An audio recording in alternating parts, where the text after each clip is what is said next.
The story begins in a mysterious boarding school, one that opens its gates only once every 3 years and only for a select group of students. But here's the twist: the admission test isn't given by the children, it's given by their parents. Eager to prove themselves, the parents compete to get their children into what appears to be an elite institution: polished halls, grand architecture, and promises of discipline and excellence. But beneath that shiny surface lies something far darker. The school is less of an academy and more of a prison, filled with hidden secrets, suffocating rules, and an unsettling silence that seeps through every corridor. Among the newly admitted students is Jane, a beautiful, rebellious, and gloriously ill-mannered. Her parents, unable to handle her defiance any longer, send her here as punishment, believing the school will fix her. But they have no idea what kind of nightmare they've thrown her into. Soon, Jane notices a lanky, nervous boy named Dew, who stands apart from everyone else, quiet, awkward, like someone who doesn't quite belong. Just then, the principal makes an announcement that freezes every smile in the room. Each student will live inside this school for the next 3 years, completely cut off from the world. He explains bluntly that the nearest village is 100 kilometers away. Escape, he says, is impossible. From this moment onward, the only world you will know is within these walls. No one goes out, no one comes in. And thus begins the eerie tale of what hides behind those stone walls. When one desperate boy attempts to escape, a security guard steps into his path. The boy yells for him to move aside, but the guard doesn't flinch, a statue in uniform. He doesn't stop the boy out of duty, but out of something else, something far more disturbing. Soon after, the principal begins explaining the rules. Rule 1: that the mobile phones are strictly forbidden. No student is allowed to contact the outside world. Rule 2: every student must cook their own meals. Naturally, chaos follows because most can't even fry an egg. When they beg for a cook, the request is coldly denied. And lastly, Rule 3, the most important one: the forest surrounding the school is off limits. Legend says that anyone who entered was either found injured or never found at all. Of course, Jane's rebellious streak can't resist temptation. She and a few students break the rules and sneak into the forest, desperate to find a way home. What they don't know is that the principal is watching their every move through hidden cameras, silently observing instead of intervening. When one boy panics and wants to turn back, another argues that the risk of the forest is still better than the living prison they're trapped in. But their courage evaporates the moment they hear the howling of wolves echoing from the darkness. Terrified, they sprint back to the school. Jane trembles with fear, yet in a bizarre moment of contrast, she feels her heart skip, a strange longing for Dew's comforting touch, even a kiss. Meanwhile, another student named Film, an orphan, stumbles upon an old photo album. As she flips through its pages, her eyes widen among the photos. She finds the face of Gunn, her long-lost brother. He had once been a student here before vanishing without a trace. That's why Film came to this sinister school, to find out what really happened to him. The next day, in their first physical education class, the school's brutality becomes painfully clear. When one boy, Matt, accidentally trips and falls, the entire group is punished and forced to run 5 extra laps under the scorching sun. On the other hand, a short-tempered boy named Tibbet gets into a fight, and as others rush to calm him, another student begins slamming himself against the ground repeatedly. Jane quickly explains that the boy's name is Shimon and he is autistic, and his reaction is a defense mechanism triggered by stressful situations. For a moment, the chaos stops, but the cruelty of the school continues. When a bully tries to attack Jane after she slaps him, Dew, a brave and soft-hearted boy, steps in to protect her, ready to risk his life for her safety. The principal later assigns the students a bizarre lesson in responsibility to care for a group of baby chicks. They're told that if anyone fails to look after their chick properly, they'll face torture. Naturally, the bullies treat it like a joke, laughing it off. A kind-hearted girl named He names every chick, hoping sentimentality will awaken compassion in others. But cruelty wins again. The bullies corner the Shimon, mocking him viciously. In the chaos, they break the chick's pen. Later, the chicks are found dead, and the blame falls entirely on the autistic student. His own chick, marked with his name, lies lifeless beside him. Shock and outrage ripple through the class. Without evidence or hesitation, the director sentences the boy to a week of solitary confinement. No food, no water, no mercy. Jane and her friends can't bear it, so they secretly plan to rescue him. But their whispers reach the ears of the history teacher, who reports them to the principal. When they try to sneak out, the school's head guard intercepts them, wielding a massive cane, the same one passed down for generations, rumored to have disciplined countless students before them. The teacher locks the classroom door, and when Do questions why, the teacher snaps in fury, yelling, "Never question the methods." The room goes silent. In that tense moment, Do's eyes meet Jane's, and even amidst fear, a faint warmth flickers between them, a silent promise that maybe, just maybe, love could survive even in a place this cruel. As punishment, everyone is served a revolting breakfast: burnt chicken, blackened and inedible, something even a starving pig would reject. The teacher announces coldly that if anyone refuses to eat, the person sitting next to them will have to eat their portion too. Forced and disgusted, everyone begins choking down the charred meat. When Jane asks about the Shimon's condition, the teacher lies, saying he's receiving psychological treatment. In truth, Shimon is being brutally tortured in isolation. The school's philosophy is twisted: we break the weak to make them strong. The next day, a new rule is announced that the student who receives the highest number of votes will be allowed to go home for the weekend. It's the first time hope flickers in their eyes. Jane sees this as an opportunity, a way to expose the school's cruelty to the outside world.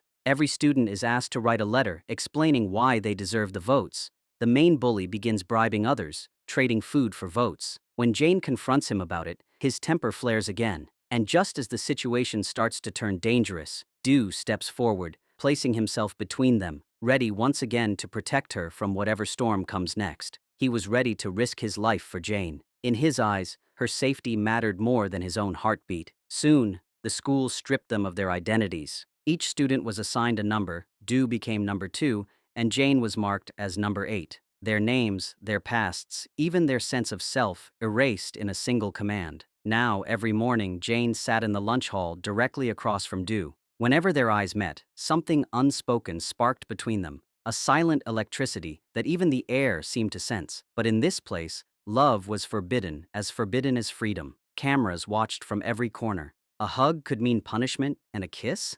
Possibly worse. Yet love, stubborn as ever, found a way. When they couldn't speak, Jane and Do began to communicate through silent gestures, the kind that only two hearts could understand. And for those brief moments, Jane and Do became each other's emotional anchor, fragile, secret, and defiant. But the principal was not blind. He sensed an invisible thread between the two. One day, he called Do to his office and asked if he shared any connection with number 8. Do denied it immediately, but the director smirked and said, in that eerie, calm tone of his, that love has its own scent, and that Do was reeking of it. Then he accused him outright of having a crush, saying it like a sin being confessed. Soon, more cracks began to appear in the iron discipline of the school. Students were secretly breaking the rules, some even kissing in the corridors where touching was banned. Then came Tor, the self-appointed leader who craved control.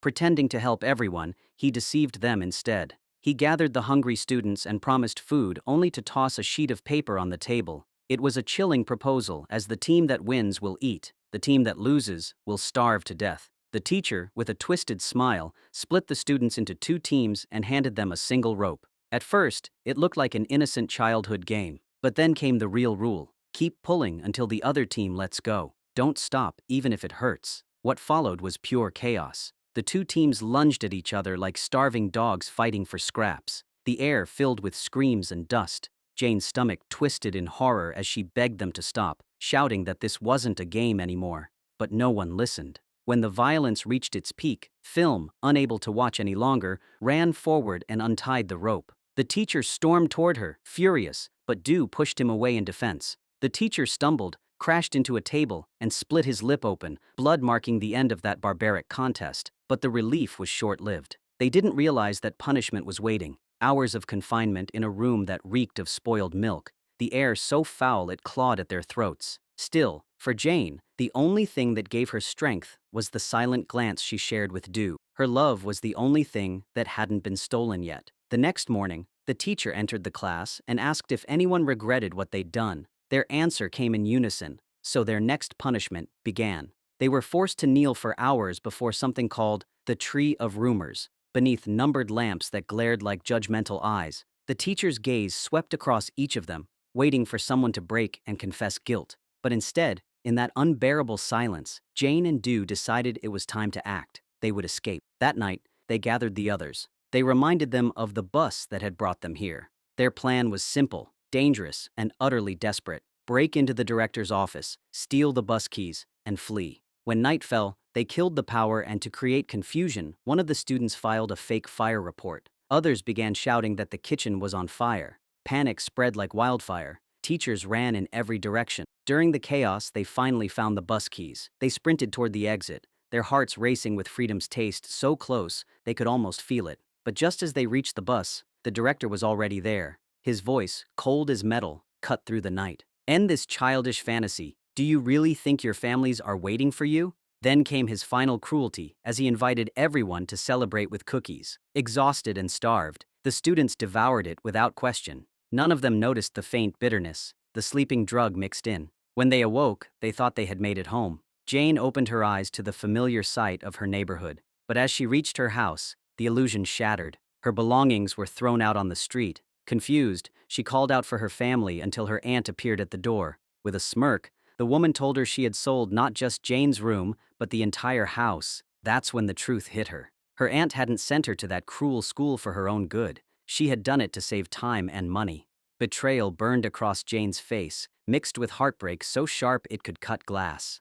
The twin bullies returned home, only to find their father standing proudly beside his new lover. He casually confessed that he had paid the school to keep them locked away for 3 years, just to get rid of them. Then he ordered them to leave. He had no use for them anymore. Slowly, one by one, the students realized the horrifying truth as their families had never loved them. They were abandoned. One girl arrived home to find her father in a wedding suit, ready to marry someone new. She tried to remind him that she was his responsibility, but instead of embracing her, he struck her across the face, shoving her away as if she were a stranger. When Shimon reached his house, his mother didn't hug him or even ask how he was. Instead, with trembling urgency, she told him to go back to school immediately, unpredictable and capable of hurting him. For that boy, home wasn't safe, but it was another kind of hell. But the most heartbreaking return was Du's as his mother was gone, taken by a fatal illness while he was locked away in that nightmare school. The grief shattered him completely. For the first time, the cold, unfeeling director showed something close to compassion. Instead of scolding, he quietly offered sympathy, his tone softer than it had ever been. It was then that a devastating truth surfaced that Du's father had once been a teacher at the school. His mother, believing this connection would make it a safe and disciplined environment, had trusted the school with her son's future. She had no idea she was sending him to a place that didn't educate children, but it consumed them. In that suffocating sorrow, Du and Jane dreamed of breaking free, of escaping the school's shadow, and starting anew somewhere far from the walls that stole their youth.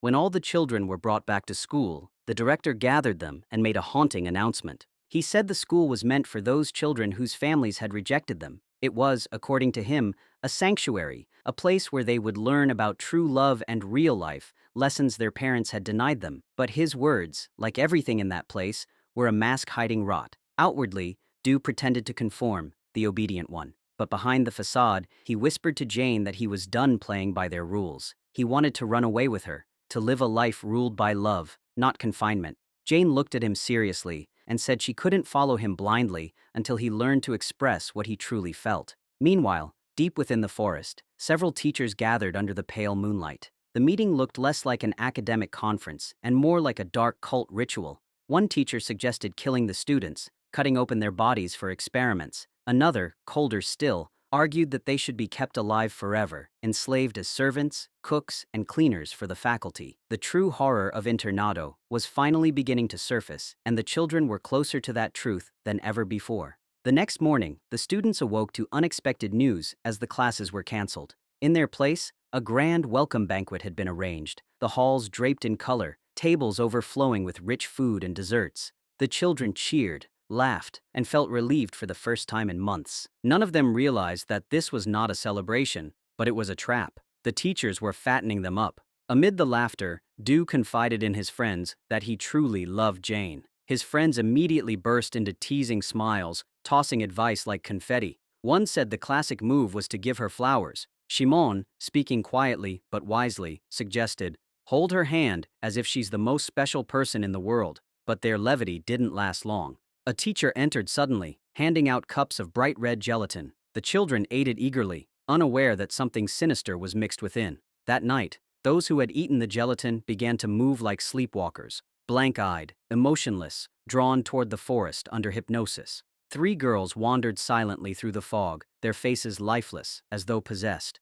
In the heart of the forest, the teachers stood waiting. They arranged glowing triangles of light on the ground and ordered the girls to kneel and close their eyes. Under hypnosis, the girls began to relive their deepest traumas, every wound, every scream from the past. It was as if the teachers were erasing their memories, hollowing them out from within. Soon it became clear that the teachers weren't just strict, they were mind-controlling the students, bending their thoughts, their fears, their very personalities. The history teacher took film to a hidden laboratory. There, he strapped a helmet-like device to her head, one designed to manipulate the mind. Through flashes of light and sound, film was forced to relive the nightmare of her father's abuse, over and over again. But the purpose wasn't to heal her trauma, it was to weaponize it. They implanted rage and vengeance deep inside her, turning her into something they could control. Their plan was monstrous as the teachers didn't want to kill the children themselves, but they wanted to make the children kill their own parents. Once the parents were gone,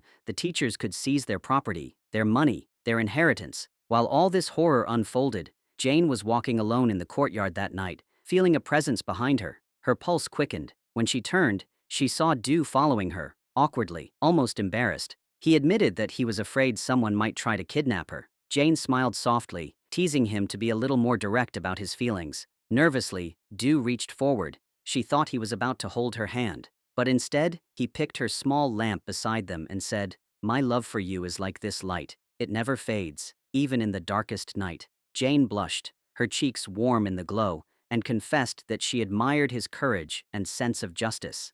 Meanwhile, a shocking revelation surfaced. Film's brother, Gunn, was alive. He was the only survivor of the school's gruesome experiments. The man behind it all was a teacher named Villain, considered Gunn his greatest threat. From the shadows, Villain orchestrated everything, his true goal far darker than discipline, to create an army of brainwashed child soldiers. But Gunn had only one mission: to save his sister. Guided by a compass and sheer will, he finally found her. The moment Film saw him, she ran into his arms, sobbing with relief. Their reunion, however, was short-lived. Gunn revealed the horrifying truth about the school's secret laboratory and the experiments. They tried to flee, but as they reached the exit, Villain appeared, blocking their path, gun in hand. With a chilling smile, he flipped a coin and declared a game. "If it lands on heads, one of you becomes my next experiment. If tails, one gets to run." The coin spun through the air and landed on tails. With barely 10 seconds to spare, Gunn and Film bolted toward the trees. But before they could vanish into freedom, a guard stepped out of the shadows, blocking their way. And in that moment, they realized that escape from the school was never truly possible. Dew lunged at the guard with no concern for his own life. Furious, the guard struck him down mercilessly, sending him crashing to the floor. In retaliation, every student was locked inside their dorms without food or water, their punishment as cruel as the system itself. The next morning, several students were selected at random. Each was injected with a transparent liquid that glistened coldly inside their veins. When Jane arrived at the cafeteria later that day, she noticed something new: a row of unfamiliar water bottles neatly arranged on the tables. Moments later, several students entered. Their movements were eerily calm, their faces void of emotion like puppets controlled by invisible strings. They spoke softly and politely, their voices in perfect unison, urging everyone to drink the water. They said it brought happiness, but in reality, the water contained a hypnotic toxin that hijacked the students' minds, turning them into emotionless shells. Soon, it wasn't just the 3 of them. One by one, others began to drink, their souls replaced by obedience. They smiled, laughed, and acted as though everything was normal, but behind those smiles, their minds were gone. They were now slaves to Villain's command. The next phase of his twisted plan was even darker. He decided to summon the students' parents to the school, intending to use them as pawns in his sick game of power. The first parent to arrive was Dew's father, the man who had once faked his own death to escape responsibility. But the moment he saw his son standing before him in a trance, his breath froze. Villain stood before them and made a horrifying announcement that this was their chance for revenge, a chance to punish the parents who had never truly loved them. All the parents were driven deep into the forest and told to hide. The hypnotized students were given weapons and 99 seconds to prepare for the hunt. When the clock began, the forest came alive with the sound of footsteps, fear, and madness. An angry student grabbed a gun and chased after his father, burning with vengeance. Another girl feigned compassion for her wounded father, only to twist his pain into cruelty, proving that the poison had consumed their hearts. Then came Dew's turn. In his hands was a golf stick, the same one his father had once used to beat him as a child. He stood before the trembling man, staring into the eyes that had once terrified him.